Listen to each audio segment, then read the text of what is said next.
दोस्तों, ब्यूटीफुल हिंदी कहानी में आपका स्वागत है। आज की कहानी है मेरी माँ। इस कहानी के सभी पात्र और घटनाएं काल्पनिक हैं।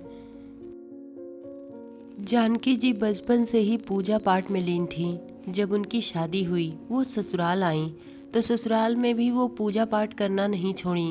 वो अपने घर का सारा काम निपटाने के बाद पूजा पाठ में लीन हो जाती।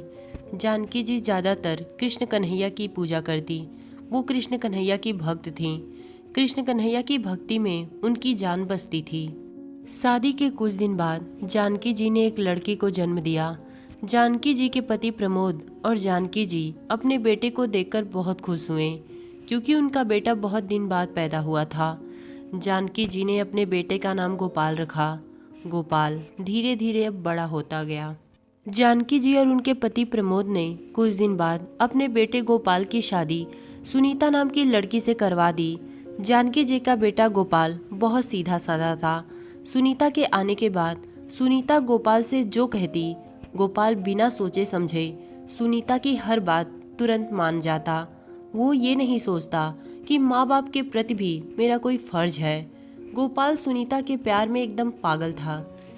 इसी तरह कुछ दिन बीत गए। एक दिन अचानक गोपाल के पिता प्रमोद की हार्ट अटैक से मौत हो गई। गोपाल की मां जानकी जी का तो रो रो कर बुरा हाल था। जानकी जी कृष्ण कन्हैया की पूजा करने के साथ साथ बहुत ही पतिव्रता स्त्री थी, पर होनी को कौन टाल सकता है। पति के गुजर जाने के बाद जानकी जी का मन कृष्ण कन्हैया की भक्ति में और लीन हो गया। जानकी जी की बहू सुनीता बड़ी अजीब औरत थी। सुनीता जानकी जी के मुंह पर तो ज्यादा कुछ कहती नहीं, पर सुनीता जब भी जानकी जी को खाना देती, जानकी जी की ये आदत बचपन से थी कि अगर उनके थाली में 4 रोटी है तो 4 रोटी में से एक रोटी जानकी जी गाय माता के लिए जरूर निकालती। जानकी जी के हाथों गाय माता के लिए रोटी निकालना सुनीता को बड़ा खराब लगता। एक दिन सुनीता को रहा नहीं गया। सुनीता ने अपने पति गोपाल से इस बारे में बात की और कहा, तुम्हारी माँ को तो फालतू में रोटी फेंकने की आदत है। मैं उनको हर रोज 4 रोटी देती हूँ, उसमें से वो हर रोज 1 रोटी गाय को निकाल देती हैं। ये चीज़ मुझे बहुत बुरा लगता।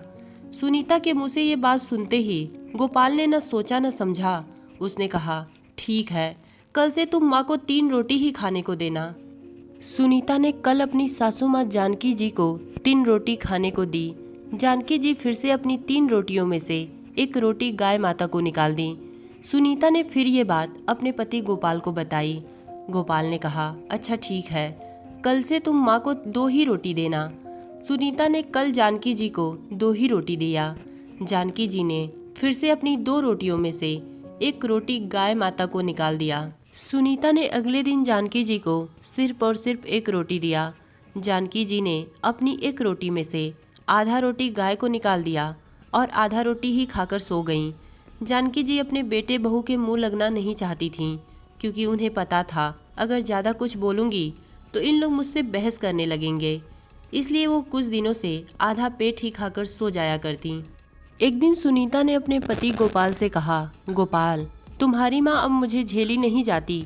तुम अपनी माँ को ले जाओ, कहीं जंगल में छोड़ दो। बेटा भी कम निकम्मा नहीं था।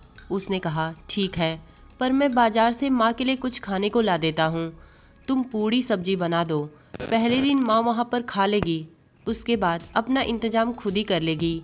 सुनीता के पति गोपाल ने अपनी माँ के लिए बाजार से कुछ सामान लाया, पर सुनीता ने वो सारा सामान अपने पास रख लिया और अपनी सास के लिए भूसी की रोटी बना बिना बर्तन के कागज में लपेटकर दे दी। जानकी जी घर छोड़कर जाना नहीं चाहती थीं, पर बेटे बहू का राज था, इसलिए मजबूरन उन्हें जाना पड़ा। गोपाल अपनी माँ को एक जंगल में छोड़कर चला आया। गोपाल के जाते ही जानकी जी अपनी किस्मत पर फूट फूट कर रोने लगीं। रोते रोते वो बार बार कृष्ण कन्हैया को पुकार रही थीं कि हे भगवान, आपने मुझे किस स्थिति में कर दिया। मैंने आपका इतना पूजा पाठ किया, आपने उसका यही परिणाम दिया। जानकी जी अपना सिर नीचे करके रो रही थीं। तभी उनके सामने एक साधु महात्मा आकर खड़े हो गए।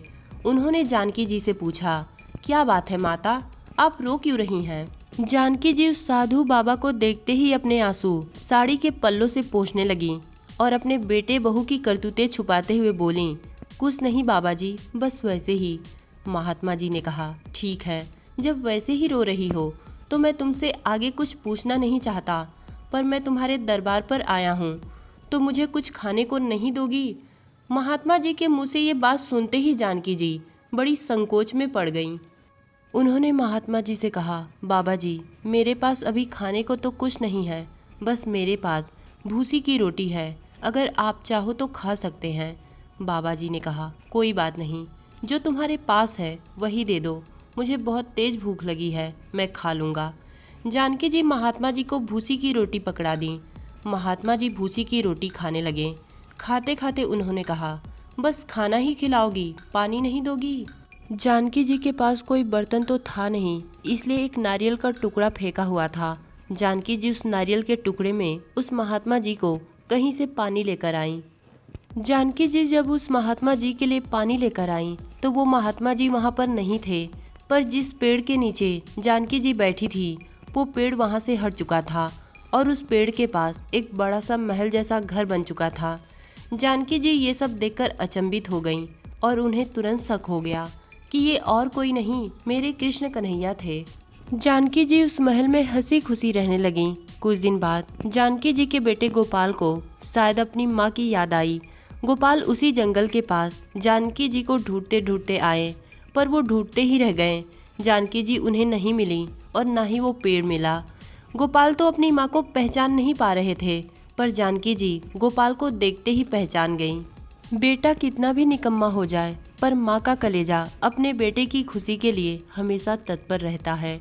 जानकी जी ने गोपाल को बुलाया और कहा, बेटा, मैं तुम्हारी माँ हूँ, वही माँ जिसको तुम इस पेड़ के नीचे छोड़ कर गए थे, पर ये पेड़ अब महल बन चुका है। गोपाल ने अपनी माँ से पूछा, माँ, पर ये सब कैसे हुआ? गोपाल के पूछने के बाद जानकी जी ने वो सब कुछ बताया जो जानकी जी के साथ चमत्कार हुआ था। ये सब जानने के बाद गोपाल ने अपनी माँ से कहा, माँ, अब अपने घर चलो। जानकी जी ने कहा, नहीं बेटा, अब मैं कहीं नहीं जा सकती, अब मैं यहीं रहूँगी और कृष्ण कन्हैया की पूजा करूँगी। पर एक माँ होने के नाते जानकी जी ने गोपाल को ढेर सारा धन दौलत दिया। गोपाल ये सब लेकर खुशी खुशी अपनी पत्नी सुनीता के पास आया। सुनीता इतना धन दौलत देखकर बहुत खुश हुई। उसने गोपाल से पूछा, ये सब तुम्हें कहाँ से मिला? गोपाल ने सुनीता को कृष्ण कन्हैया का वो चमत्कार बताया। सुनीता ये सब सुनकर बहुत खुश हुई। उसने गोपाल से कहा, ठीक है, जैसे तुम अपनी माँ को जंगल में छोड़कर आए थे, वैसे ही तुम मेरी माँ को भी जंगल में छोड़कर आओ। ऐसा करने से हमारे पास और धन दौलत आ जाएगा। गोपाल ने कहा, ठीक है, तुम सही बोल रही हो। अगले दिन सुनीता अपने मायके से अपनी माँ को बुलवा ली और अपनी माँ को भी कृष्ण कन्हैया का चमत्कार बताया। सुनीता ने अपनी माँ को भूसी की रोटी नहीं बल्कि पूरी और हलवा बनाकर दिया और कहा, माँ, तुझे भूख लगेगी तो जंगल में खा लेना। गोपाल जैसे अपनी माँ को छोड़ा था वैसे ही सुनीता की माँ को भी जंगल में ले जाकर छोड़ दिया और कुछ देर बाद वो वहाँ से चला आया। सुनीता की माँ भी जंगल में बैठकर झूठ मूठ एक्टिंग कर रो रही थी।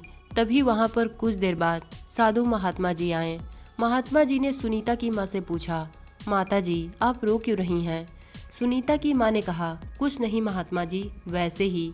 महात्मा जी ने कहा, मुझे कुछ खाने के लिए नहीं दोगी? सुनीता की माँ महात्मा जी के लिए पूरी हलवा लेकर आई। महात्मा जी जैसे जैसे पूरी हलवा खाते जा रहे थे, सुनीता के माँ का पूरा शरीर सूअर के रूप में परिवर्तित होते जा रहा था। कुछ देर बाद सुनीता की माँ पूरी तरीके से सूअर बन गई। महात्मा जी वहाँ से चले गए। कुछ दिन बाद सुनीता के पति गोपाल उसी जगह पर अपनी सासू माँ को ढूंढते हुए आए जहाँ पर वो सुनीता की माँ को छोड़कर गए थे। पर गोपाल को वहाँ पर उनकी सासू माँ नहीं मिली, बल्कि एक कचरे में पड़ी हुई सूअर मिली। गोपाल सुनीता की माँ को ढूंढते ही रह गए, पर वो नहीं मिली। कुछ देर बाद गोपाल अपनी माँ जानकी जी के पास गए और जानकी जी को ये सारी सच्चाई बताई। जानकी जी ने गोपाल से कहा, बेटा, जो कचरे में पड़ी सूअर है वही सुनीता की माँ है। मैंने खुद ही अपनी आंखों से उन्हें सूअर बनते हुए देखा था।